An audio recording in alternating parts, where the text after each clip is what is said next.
The Kohinoor Diamond is not just a gemstone, it is a symbol of power, conquest, pride, and controversy.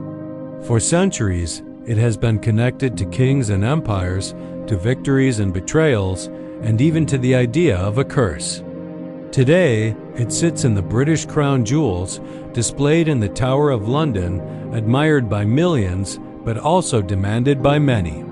The name Kohinoor means mountain of light in Persian, and it perfectly reflects the way people have viewed this diamond for generations, not as an ordinary jewel, but as something almost supernatural.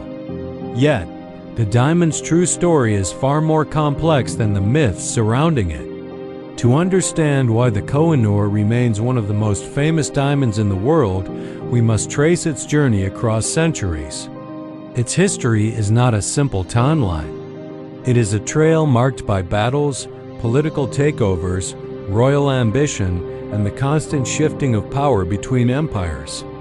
The earliest records suggest that the diamond originated in India, most likely mined from the Collier mine in the Golconda region, which is now in the Indian state of Andhra Pradesh. Golconda was once the world's greatest diamond-producing area, famous for producing legendary gems like the Hope Diamond and the Regent Diamond. At the time, diamonds were not cut the way they are today. They were valued for their size, rarity, and natural brilliance. The Kohinoor was originally much larger than it is now. Some estimates suggest it weighed more than 700 carats in its rough form. Over time, it was cut down multiple times, reducing its weight dramatically. But what truly made the Kohinoor famous was not only its size, but the fact that it became a trophy. It passed from ruler to ruler, almost always after war or political defeat. It was not inherited peacefully like a family heirloom. It was taken. One of the earliest historical mentions of a diamond that may have been the Kohinoor appears in ancient Indian texts and later Mughal records. Some legends connect it to the mythical Syamantaka jewel from Hindu tradition, though historians treat this as symbolism rather than fact. The first clearly documented chapter of its story begins with the Mughal Empire. The Mughals were among the richest rulers in history, controlling enormous wealth in gold, land, and trade. When the Kohinoor entered Mughal possession, it became a symbol of absolute authority. It is believed that the diamond was owned by Mughal Emperor Babur, the founder of the Mughal dynasty in the early 1500s. In his memoirs, Baburnama, he describes a famous diamond captured from Indian rulers. Many historians believe this diamond was the Kohinoor. Under the Mughal rulers, the Kohinoor became part of their legendary treasury. It was kept in royal collections, displayed during ceremonies, and admired as a representation of imperial greatness. The diamond's prestige grew with every ruler who possessed it. Then came Shah Jahan, the emperor who built the Taj Mahal. Shah Jahan created one of the most extravagant objects in history, the Peacock Throne. It was a golden throne covered in jewels, including emeralds, rubies, pearls, and diamonds. The Kohinoor is believed to have been placed in this throne, shining as one of its centerpiece gems. Imagine the scene: a Mughal emperor seated on a throne worth millions, with a diamond called the Mountain of Light glowing above him. In that moment, the Kohinoor was not just jewelry, it was propaganda. It told the world, this empire is unstoppable. But as history shows again and again, no empire stays unstoppable forever. By the early 1700s, the Mughal Empire began weakening. Internal struggles, corruption, and rising regional powers began to tear it apart. And when an empire weakens, it becomes vulnerable to invaders. That is when a new figure enters the story, Nader Shah of Persia. In 1739, Nader Shah invaded India and marched into Delhi. The Mughal emperor at the time, Muhammad Shah, was unable to resist. The Delhi was looted, its treasures stolen, and its people devastated. Among the stolen treasures was the Peacock Throne, and among the jewels taken from it was the Kohinoor. According to legend, when Nader Shah saw the diamond, he was amazed. He is said to have exclaimed Kohinoor, meaning mountain of light, and the name stayed with it ever since. This moment was critical. The diamond had crossed borders. It was no longer only India's treasure. It had become a global symbol of conquest. But even Nader Shah did not hold it for long, because the Kohinoor seemed to carry a strange pattern. Whoever possessed it gained power, but also faced disaster. And that pattern continued. After Nader Shah took the Kohinoor to Persia, he became even more feared and powerful. His empire expanded rapidly, but his rule became increasingly violent, paranoid, and unstable. Eventually, in 1747, Nader Shah was assassinated by his own soldiers. With his death, his empire began collapsing almost immediately. His treasures were divided, stolen, and fought over.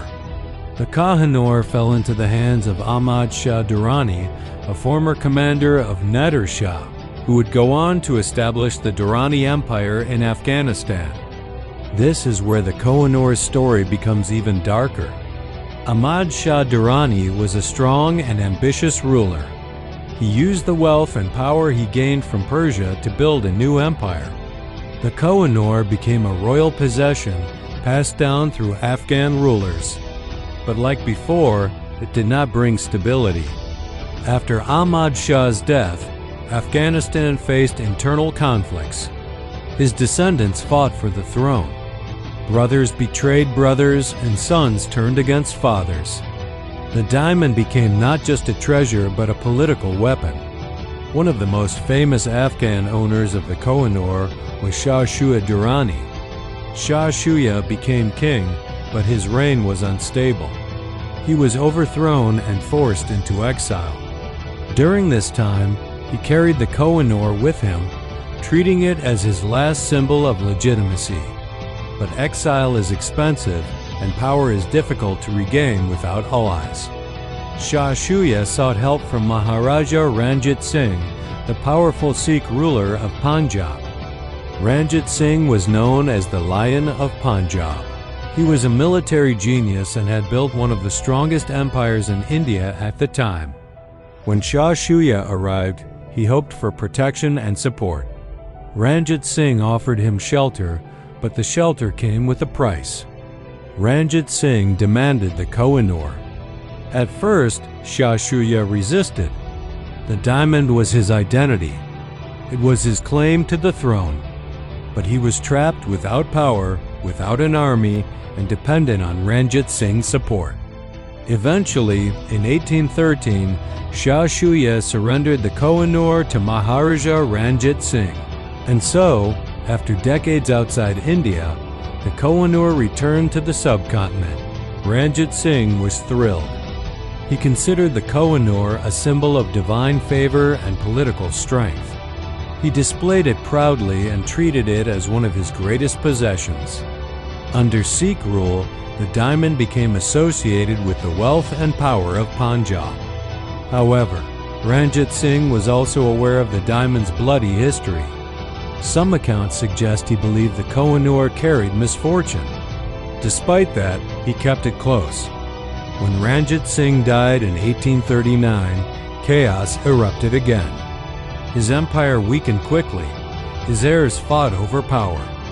Court politics became deadly. Assassinations and betrayals became common. Within only a few years, the Sikh Empire began collapsing. The British East India Company, already expanding across India, saw this as an opportunity.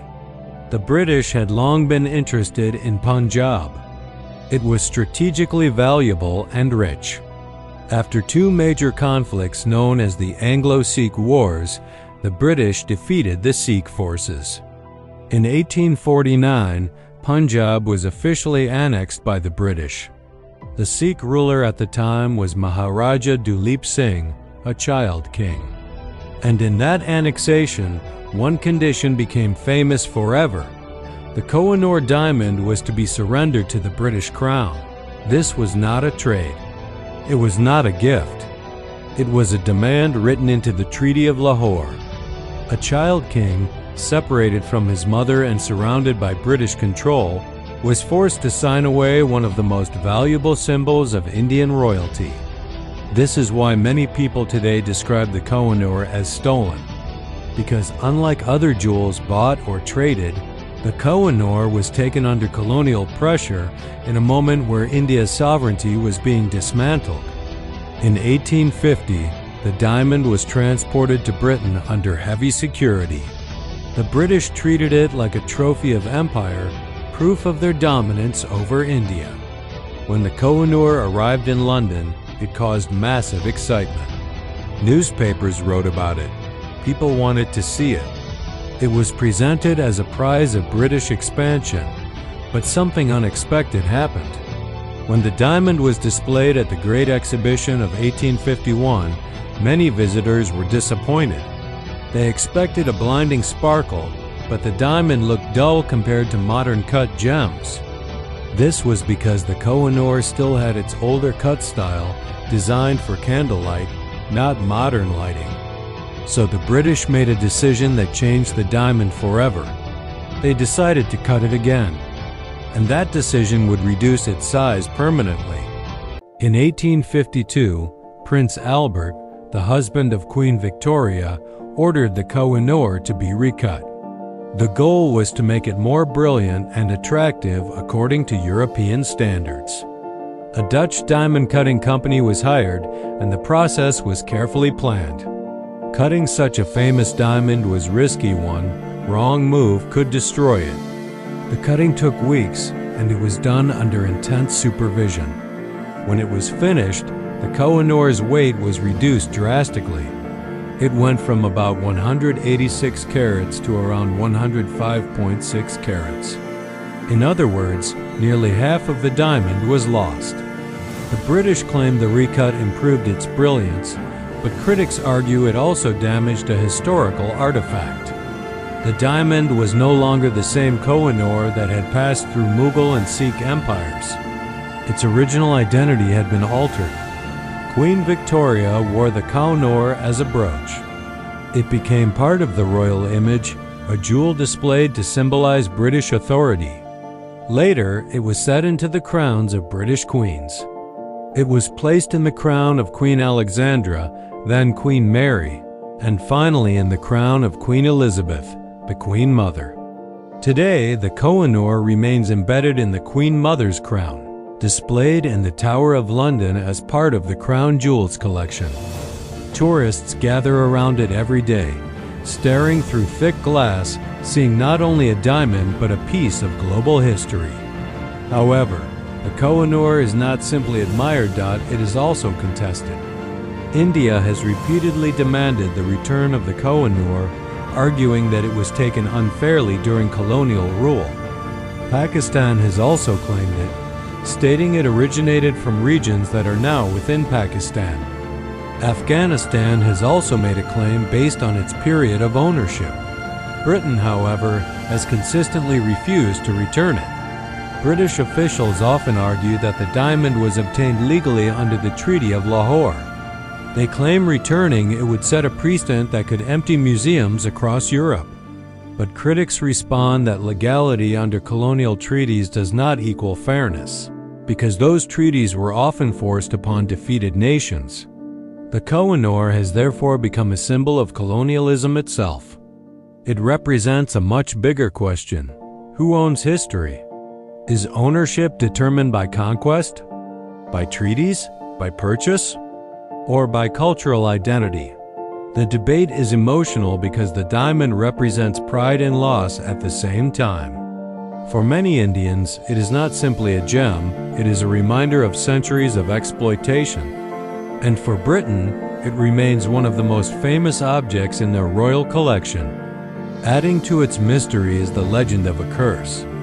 A popular myth says that the Kohinoor brings misfortune to any man who wears it. According to the legend, male owners of the diamond often faced violent deaths, betrayals, or the collapse of their kingdoms. Because of this belief, British royal tradition claims that the diamond is only worn by queens, not kings. Whether or not the curse is real, the pattern is eerie. Mughal rulers lost their empire. Nader Shah was assassinated. Afghan kings faced exile and civil war. The Sikh Empire collapsed after Ranjit Singh's death. Even Britain's empire eventually declined. Of course, historians would argue that these were political realities, not supernatural curses. Empires rise and fall naturally. But the legend continues because the Kohinoor story is filled with too many tragedies to ignore. The diamond seems to carry the weight of history, almost as if it remembers every hand that held it. Today, the Kohinoor remains one of the most famous diamonds on Earth, not because it is the largest, but because it is the most symbolic. It is a jewel shaped by conquest. Its sparkle reflects not only light, but centuries of ambition, violence, pride, and struggle. And that is why it still matters. Because the Kohinoor is not just a diamond, it is a question of justice, a question of history, a question of identity. And until that question is answered, the Mountain of Light will remain one of the world's greatest unresolved treasures.